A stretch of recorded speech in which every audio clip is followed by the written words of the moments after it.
Los seres humanos cada vez están expuestos a situaciones de miedo extremo.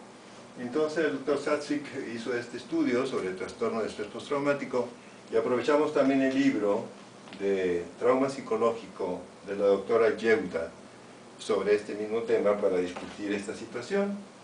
Es una situación frecuente, el 5 o 10% de la población generalmente se va a encontrar en algún momento a lo largo de su vida con una situación de miedo extremo, y las mujeres serán más susceptibles que los hombres a padecer de esto, en un 10% de las mujeres y 5% de los hombres.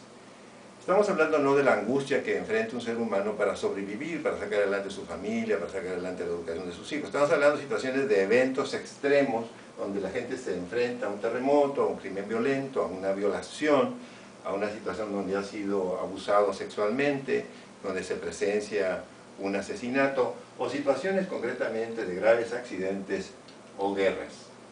Los síntomas del trastorno de estrés postraumático se juntan en esta trilogía, que es la reexperimentación del hecho que se vivió terrible, la evitación de ese hecho y un cierto embotamiento psicológico, y por supuesto la hiperactivación física que eso produce. ¿Qué es la reexperimentación? La reexperimentación son los pensamientos recurrentes de aquel evento que no se puede olvidar y que vienen a la cabeza con frecuencia provocando ansiedad en el sujeto, y además se presenta también durante el sueño. El sujeto tiene pesadillas con aquella situación terrible que vivió. También hay una situación muy frecuente de ver que se llama flashback en inglés, y que es el recordar aquella situación de una manera muy vívida, y el sujeto empieza a tener los síntomas de miedo, con palpitaciones, con sudoración, etc. La hiperactivación psicológica, pues es entendible, el sujeto va a estar insomne, va a estar agitado, va a estar muy nervioso, en algún momento determinado va a tener una especie como de hipervigilancia, esperando que aquello le vuelva a suceder, va a tener problemas para pensar en sí mismo, va a tener una ansiedad desbordada. Por supuesto, la situación de miedo le va a provocar la situación de evitación, no va a querer volver a aquellos sitios donde sufrió el incidente, y va a tratar de evitar aquellas situaciones que se lo recuerden, ya sea personas, situaciones, lugares, actividades, etc. Ejemplos de esto existen mucho en nuestra vida cotidiana: los accidentes graves de automóvil, la gente que ha sido abusada sexualmente, las personas que han sido objetos de tortura durante un secuestro, etc. Entonces se debe imaginar que esos sujetos que han estado en condiciones terribles, de un terremoto, pues tengan que llegar a un hospital, que tengan que ser sometidos a cirugía, a veces pasan por periodos en que están en cuidados intensivos, sujetos que a veces les quedan secuelas importantes como dolor, amputaciones, etc.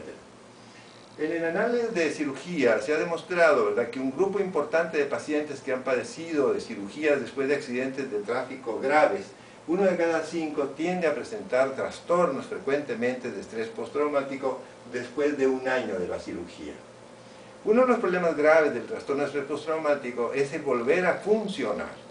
Y muchas veces las condiciones sociales, por ejemplo, cuando hay inundaciones, cuando hay terremotos, etc., son difíciles de borrar. Van a estar recordando permanentemente aquella condición, y entonces el sujeto va a tener que estar como en presencia de la misma situación que le provocó el miedo. También aquellos sujetos que quedaron con amputación, las mujeres que fueron violadas y quedaron embarazadas, la gente que queda con un dolor crónico, eso les va a impedir el poder volver a una vida social normal con su familia, con sus amigos, etc. A veces no pueden regresar al trabajo, disminuye la productividad porque han quedado algunas secuelas, y el sujeto empieza a tener una pobre calidad de vida. Existen algunos factores que hacen que sea más terrible el trastorno de estrés postraumático. Por ejemplo, la falta de control sobre el evento. Hasta dónde el sujeto pudo controlar aquella situación tratando de asustarse lo menos posible. También una de las condiciones importantes es si quedó con alguna lesión que esté recordándole permanentemente la situación que sucedió, y el hecho de haber permanecido a veces en condiciones extraordinariamente de miedo, por ejemplo, bajo los escombros, con dolor, con frío, con calor, etc. La exposición a múltiples traumas agrava el pronóstico. Existen seres humanos que ya vivieron situaciones difíciles en su vida, de muertes de familiares, accidentes, etc., y que vuelven a tener una nueva situación, lo cual de alguna manera no es bueno para su salud. El tratamiento debe ser inmediato, no se debe de postergar. A veces la gente dice, espérate un poquito, pasa el tiempo, se te va a olvidar ese susto, etc. No debe ser así, debe atenderse inmediatamente, y siempre con las dos armas que tenemos, tanto los medicamentos como la psicoterapia.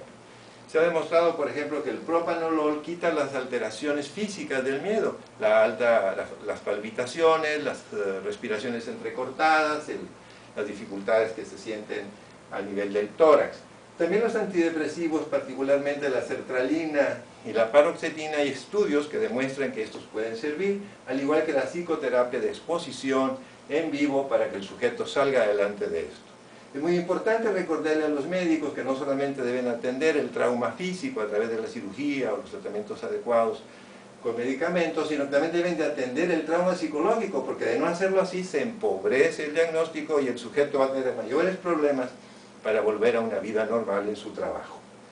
Si usted deseara más información, puede acudir a mi página www.drfidel.com, donde usted encontrará un artículo muy amplio sobre este tema, el capítulo de uno de mis libros, encontrará un video y por supuesto las diapositivas.